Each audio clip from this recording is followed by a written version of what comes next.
Sir আমার নাম সুশান্ত সিনহা।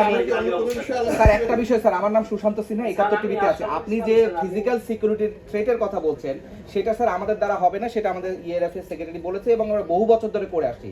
যে সিকিউরিটিটা আপনারা ফেস করছেন না সেটা হচ্ছে যে আপনাদের যে অন্যান্য যে সাইবার সিকিউরিটি বা রিজার্ভ অ্যাক্ট থেকে সবকিছু আমরা যদি বলি সেইটার দিকে যদি অ্যাটেনশন বাড়ানো যায়, আমরা সাংবাদিকরা বোধহয় আপনাদের জন্য কোনো সিকিউরিটির কোনো ধরনেরই কোনো প্রবলেম, আমরা আপনাকে একটু কোনো টার্গেট করি নাই, কিন্তু আমরা এটার ভিকটিম হচ্ছে স্যার কাজ করতে গেলে। আপনাদের নাম নিয়ে আরেকজন তো আসতে পারে না স্যার, এটা হয় না স্যার, এটা আজ পর্যন্ত হয়নি স্যার।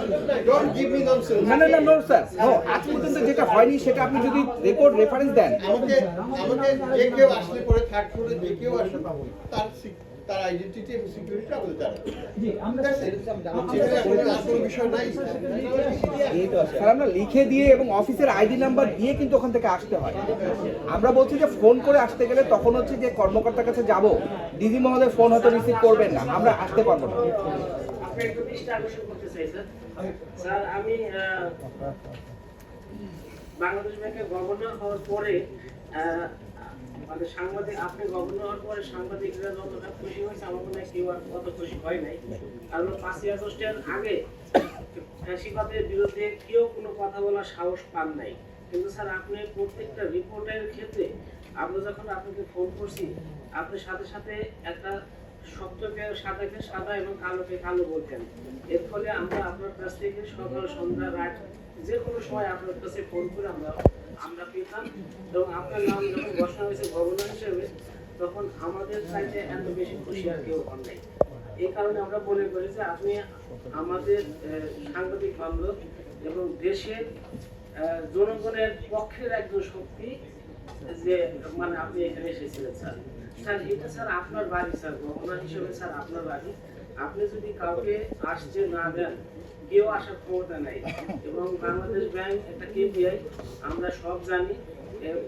এই সেন্ট্রাল ব্যাংকে অন্যান্য দেশে সেন্ট্রাল ব্যাংকে আসতে পারে না, কিন্তু আমাদের এখানে একটা রেওয়াজ আছে, সবাই আসে স্যার এখানে। আমি স্যার 94 থেকে এখানে আসি স্যার, প্রায় 30 বছর যাবত এখানে আসি।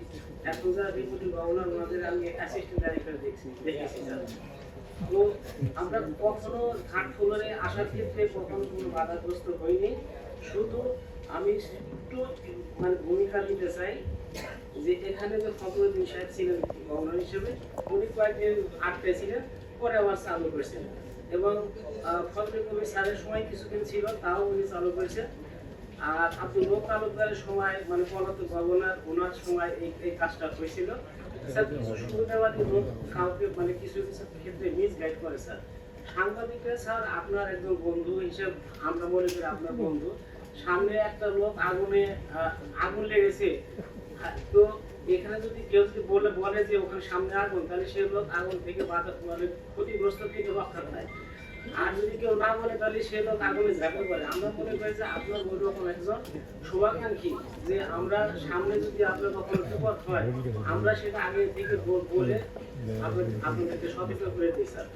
তো এই আমরা যেহেতু একটা রেওয়াজ স্যার, এটা একটা কেপিআই এখানে একটু শর্ট করতে হবে, তাহলে কিন্তু আমাকে কিন্তু স্যার কেপিআই এখানে স্যার আসার সুযোগ নাই, যেহেতু স্যার একটা রেওয়াজে আছে স্যার। এই কারণে স্যার আমাদের যেভাবে আমরা আসতেছি স্যার এইভাবেই স্যার আমাদের আশা অনুমোদন স্যার আমি কি প্রশ্নে আসছে স্যার আমরা আমাদের বলতে প্রশ্নটাই আসছে যতটাই বলেন স্যার আপনারা তাহলে এটা আপাতত আমরা শেষ করে দিই অনুষ্ঠান, কারণ এই সমাধান আমার কাছে দেওয়া সম্ভব না। স্যার বলে সমাধানটা কে দিবেন স্যার? আপনি এখানে আমি এই দায়ভার নেব না, যেটা আমার সিকিউরিটি প্রোটোকলের স্যার সিকিউরিটি প্রোটোকল স্যার ওদিনকে আমরা যখন থার্ড থেকে বের হলাম তখন সিকিউরিটি কে সমাধান করলেন। হ্যাঁ স্যার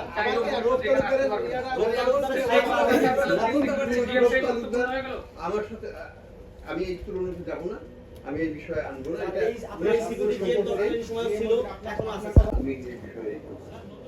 আমি এমন কিছু করবো না যেটা আমাদের সিকিউরিটি রিকমেন্ডেশনের বিরুদ্ধে যায়। একটা কিছু বলে পরে তখন সেই দায়ভারটা কে নেবে? এটা সাংবাদিকতার ইস্যু নয়। কাজে আমি আপনাদেরকে শরীরবন্ধ অনুরোধ করছি, অন্য কিছু আলাপ করলে করেন, আর 10 মিনিট আপনি আসছি, আমি তারপর চলে যাচ্ছি। আমাকে একটা মিটিং আছে আমার ক্যাবিনেটে, আমাকে সেখানে যেতে হবে 3:30। স্যার আবেদন দিয়ে গেলে আপনি কি আর কোনো প্রশ্ন নেবেন স্যার? হ্যাঁ আপনি কি আর কোনো প্রশ্ন নেবেন?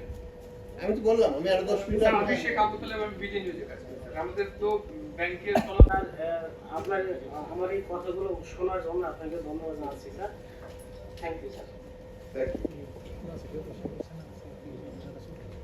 আর কিছু জিজ্ঞেস করবেন?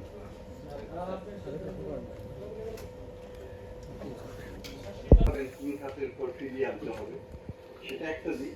তবে সেটাও শুধুমাত্র সেটাতেও হবে না, আমাদেরকে আলটিমেটলি ব্যালেন্স অফ পেমেন্টের 8% যেটা আছে সেটা এখন আমাদের গ্রহণযোগ্য না।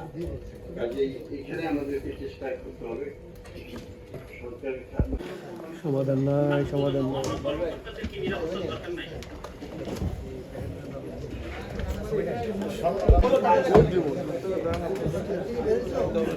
আপনি জানেন স্যার এবং গভর্নরের আগে গভর্নরকে সামনে আছে